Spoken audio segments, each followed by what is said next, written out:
నమస్కారం. సిటీ న్యూస్కు స్వాగతం. కామారెడ్డి జీవదాల్ స్కూల్ నందు చదువుతున్న 6 చిన్నారిపై అదే స్కూల్కి చెందిన పీఈటీ టీచర్ తేదీ సెప్టెంబర్ 2024 నాడున అసభ్యంగా ప్రవర్తించినాడని నిన్న తేదీ సెప్టెంబర్ 2024 ఫిర్యాదు చేయగా కామారెడ్డి పట్టణ పోలీస్ స్టేషన్ నందు పోక్సో చట్టం మరియు భారతీయ న్యాయ సంహిత చట్టాల కింద పీఈటీపై రేప్ కేసు నమోదు చేయడం జరిగింది. అదే విధముగా నేరస్తుడిని పై చట్టాల క్రింద కస్టడీలోకి తీసుకోవడం జరిగింది. స్కూల్ యాజమాన్యం వారు ఏదైనా విషయాలు ఉద్దేశపూర్వకముగా దాచిపెట్టిన నిర్లక్ష్య ధోరణితో వ్యవహరిస్తే విచారించి వారిపై చర్యలు తీసుకోబడతాయి.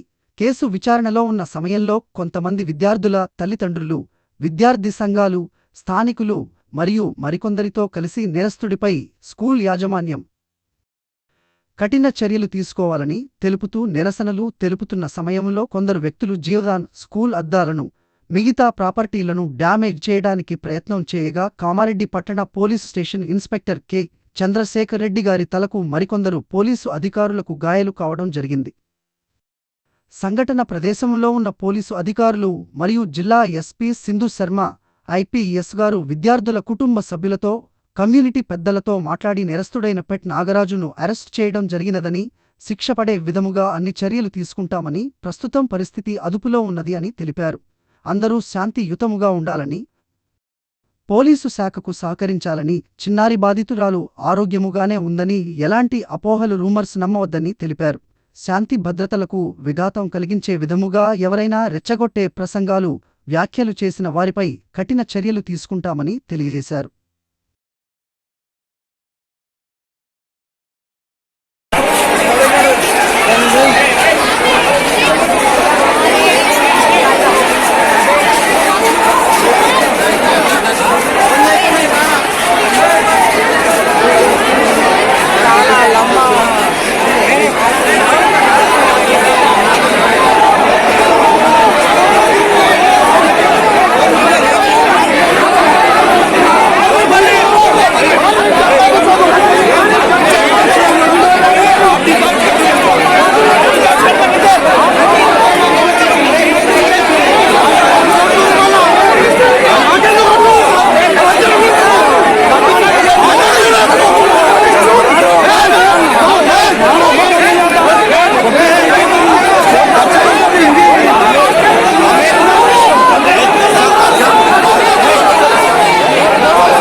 వచ్చినాకనే ఏదైనా కానీ మీరు క్లారిటీ చేసుకోండి. ఇక్కడికే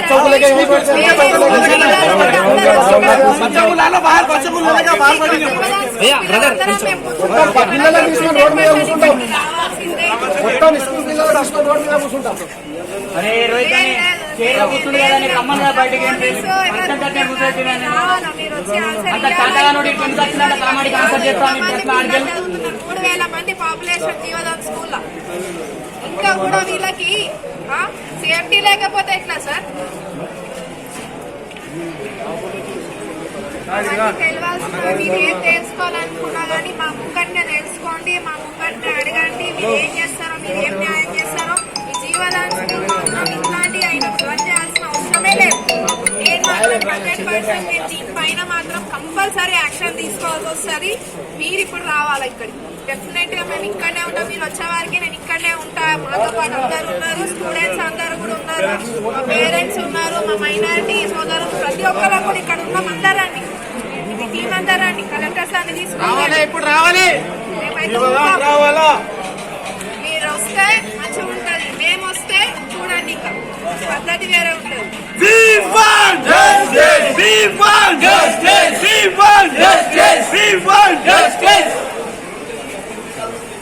పిల్లల్ని రమ్మనండి. పిల్లల్ని ఏం చేస్తారు? పిల్లల్ని విలువండి అందరినీ. ఎందుకేస్తారు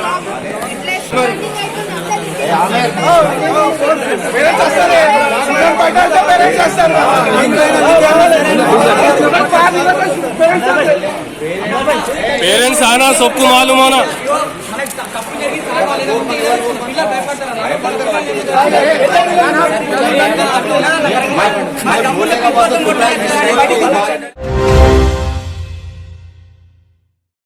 స్వచ్ఛత సేవా పక్షోత్సవాలలో విస్తృతంగా పాల్గొని పరిసరాలు పరిశుభ్రత, మొక్కల నాటి సంరక్షించడం చేయాలని జిల్లా కలెక్టర్ ఆశిష్ సాంగ్వాన్ అన్నారు. మంగళవారం రోజున రాజంపేట మండల కేంద్రంలో జరిగిన పలు కార్యక్రమాల్లో కలెక్టర్ పాల్గొన్నారు. జిల్లా గ్రామీణాభివృద్ధి శాఖ ఆధ్వర్యంలో స్వచ్ఛత సేవ ఈ కార్యక్రమం క్రింద పల్లె ప్రకృతి వనం, ప్రాథమిక ఆరోగ్య కేంద్రం, కస్తూర్బా బాలికల విద్యాలయంలలో కలెక్టర్ మొక్కలు నాటారు. స్వచ్ఛత సేవా కార్యక్రమంలో భాగంగా కేజీబీవీలో విద్యార్థులచే నిర్వహించిన సాంస్కృతిక కార్యక్రమాలను కలెక్టర్ తిలకించి విద్యార్థులకు బహుమతులను ప్రదానం చేశారు. ఈ సందర్భంగా విద్యార్థులతో కలెక్టర్ మాట్లాడుతూ ప్రభుత్వం విద్య కోసం అనేక కార్యక్రమాలు అమలు చేస్తున్నదని, వాటిని సద్వినియోగం చేసుకోవాలని, ఉన్నత చదువులు అభ్యసించి ఉన్నత స్థానాలకు చేరుకోవాలని అన్నారు.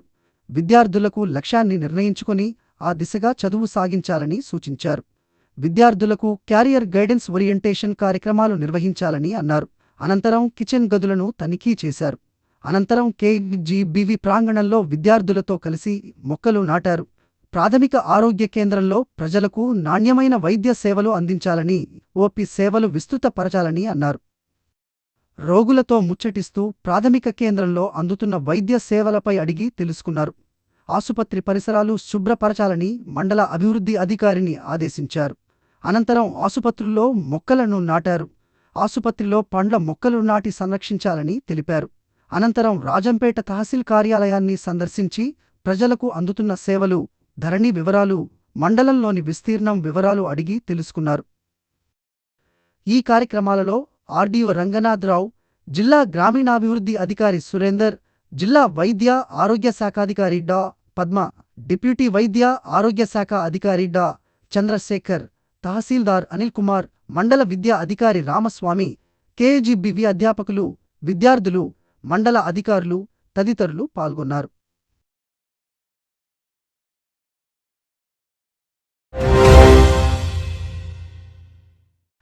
దోమకొండ గ్రామ పూర్వ చరిత్రలో చేనేతకు ప్రాధాన్యత ప్రముఖంగా ఉండేది. ముఖ్యంగా చేనేత రంగంలో మహిళల సామర్థ్యాన్ని పెంపొందించాలనే ముఖ్య ఉద్దేశంతో ప్రారంభించినటువంటి ఈ పథకం కేంద్ర ప్రభుత్వ పథకం.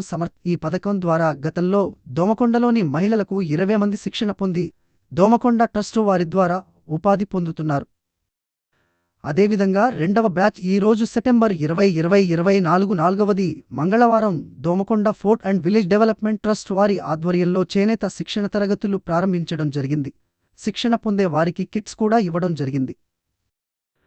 ఈ కార్యక్రమానికి weaving society Hyderabad Pugalenthi additional director weaving society Pawan గారు, టెక్నికల్ అడ్వైజర్ సంతోష్ కుమార్ గారు, టెక్నికల్ అడ్వైజర్ బాలాజీ గారు, టెక్నికల్ అడ్వైజర్ మండల స్పెషల్ ఆఫీసర్ జ్యోతి గారు, ఎంపీడీఓ ప్రవీణ్ కుమార్ గారు, ఐకేపీ ఏపీఎం రాజు గారు, Domakonda weaving society chairman Bommera Lakshmi Narayana గారు, బీసు రవి గారు, దోమకొండ మాజీ జడ్పీటీసీ తీగలు తిరుమల్ గౌడ్ గారు, మాజీ సర్పంచ్ నల్లపంజలి శ్రీనివాస్ గారు, బత్తిని సిద్ధరాములు గారు, పిన్నం రామచంద్రం గారు, దోమకొండ ట్రస్ట్ చైర్మన్ బాబ్జీ గారు, ప్రతినిధులు గణేష్ యాదవ్, చేనేత శిక్షకుడు కళ్యాణపు కనక శ్రీను గారు, శిక్షణ పొందే మహిళలు హాజరయ్యారు.